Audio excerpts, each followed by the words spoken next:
Hey man, James, good to see your voice again. I'm drinking some coffee, which I put coconut oil, not coconut oil, coconut butter, and a little bit of cardamom in there. I think you're really exciting me because the things you're saying are like exactly what I know will greatly enhance my life. Spending time in public rather than working so hard on the internet, meeting people out in public, performing live, getting huge, groups of people together to celebrate the event. That's really what it's about. I gotta make sure that my camera doesn't autofocus because that stuff drives me nuts. And cooking, man. I mean, I like cooking, but the idea of like getting a bunch of people together, providing like a huge stew or making like 6 pizzas, doing some vegan pizzas maybe. Problem is I can't eat, or I don't like to eat before I perform because I feel like I'm going to shit my pants, or I will crap my pants. My body goes into like fight or flight mode, and I just want to drop my load to lighten myself so that I can run. I feel like that in acting, and as I've gotten a little older and more experienced, I get a little less nervous. But I think it's the nerves have often propelled my performance forward in a lot of ways. It gives me this energy that I need to keep, I need to get it out because it's just dry. I can feel the energy dry, But for music, for the precision required on the guitar, staying calm helps it a lot.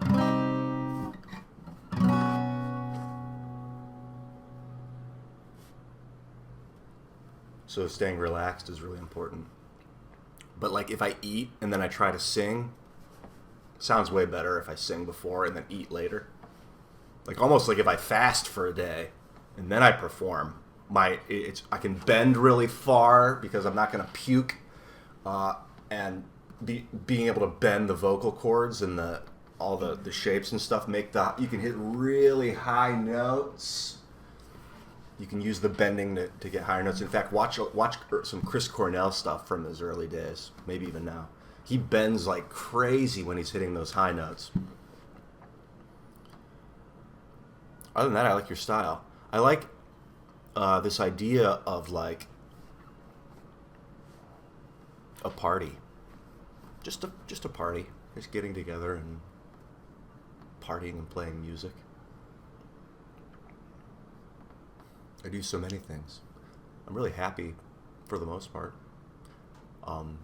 because I've been playing video games with my friends online. We do the occasional recording footage. We've been playing music and recording it and working on minds like a madman. I mean, the outcoming development it's amazing. To be a part of a system, to watch it bloom like that, it must be similar to watching your child grow up. But maybe not as emotional. But still exciting to see a company that you helped start bloom. It's pretty cool.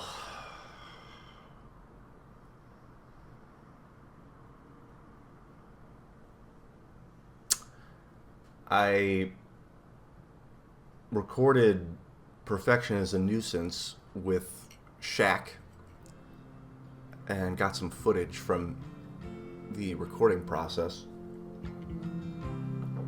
I thought that the song turned out pretty good, but there's something about, well, probably what you're saying is true, because I know whenever I play live, people are like, where can I get your song? And back in the day, I'd be like, I don't have it yet.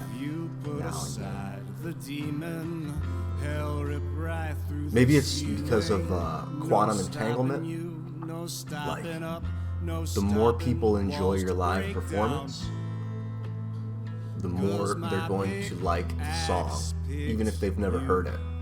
So, like, I feel like the way entanglement works is and the way just the universe functions is like, if you go out and do something and all these people like you, and you get all this positive reinforcement and people start to love you, then when I see you, if I just meet you for the first time, I'm gonna like you more than if you hadn't gone out and met those people. Whether or not that's you subconsciously like knowing that people like you, or just that even if like a million people see your video and they like it, and then I see you, I'm gonna be more likely to like you, even if you never had any interaction with those million people that saw your video and liked it. Just because there's this like energy coming out of the universe into you, when new people meet you, it's gonna be more likely to also feel that same energy. So it's the same thing with my songs, I'm noticing, or the art I create. If I've got a lot of positive feedback, if I've got a lot of people that really like me and are excited about who I am and what I'm doing, whenever I put out some art, even if someone's never heard or seen of me before, they like it more, even if it's the same piece of art. It's so interesting. And also, I think when you give to people and you feel good about it, then the art you create is going to have that in it, even if you don't. Because to me, I'm saying the same words, I'm hitting the same notes, I'm with the same rhythm, I feel great afterwards, but it's different than if I fed the homeless yesterday and then I went and performed. Or if I did something like I paid off my ex-girlfriend's college debt or whatever. I paid off my parents' house or their loans or whatever the fuck they got going on. Then you go and record a music. And it's not like I did it. If you do it for the right reasons, you do it because you want to help someone, and then you're like, good, they're better off now. At least this monkey body did something right. Then the art you create is like, has that in it. Stellar, whatever you want to call it. It's enhanced. So maybe it's the production itself is better because of the positive energy, or maybe it's the people just have this willingness to. It's like the universe is like a puzzle, and your piece is more or less likely to fit in if other people like it. It's like a snowballing mechanism. It makes me think that maybe I should comb through my videos and take out some of those severely negative ones where I'm like, fuck the world, fuck you, and fuck community. There's no community. This is bullshit. This is all useless trash. Humanity's doomed in 90 years. One time I told this guy that humanity had 90 years left. And he was like, really? Like, he was this younger guy.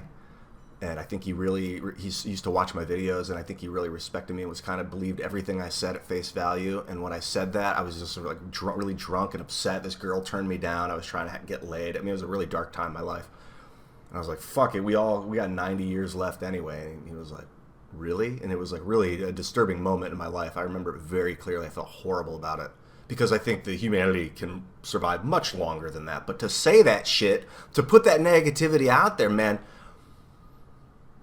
it's unredeemable. It doesn't go away. It happened. It's been there. I mean, obviously, if you say something, it's a moment, it's gone, and then things can change. But when it's on a video that's online, it's still being said right now. It's being repeated over and over. It's bad news, bro. Bad news, man.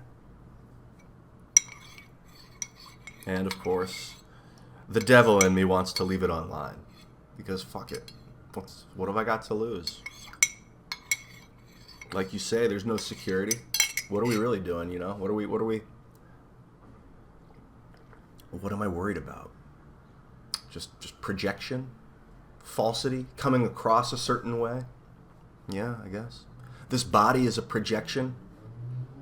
It's not like I am something without any added influence. I am what I create. Or what the environment creates.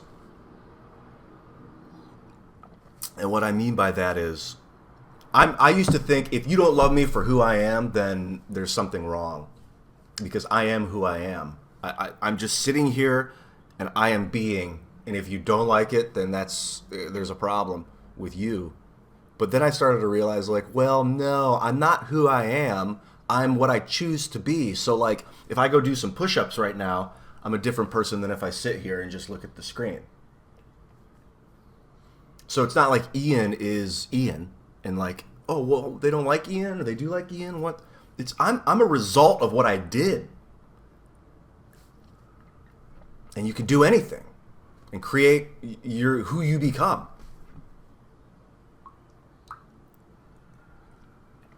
I highly suggest dosing your coffee with coconut butter because it basically makes it a healthy drink. I mean, severely negates the acidity. I have much to do today, and I'm excited to do it. So I'm going to peace out for the moment, brother. Always good to hear your voice. Talk to you soon.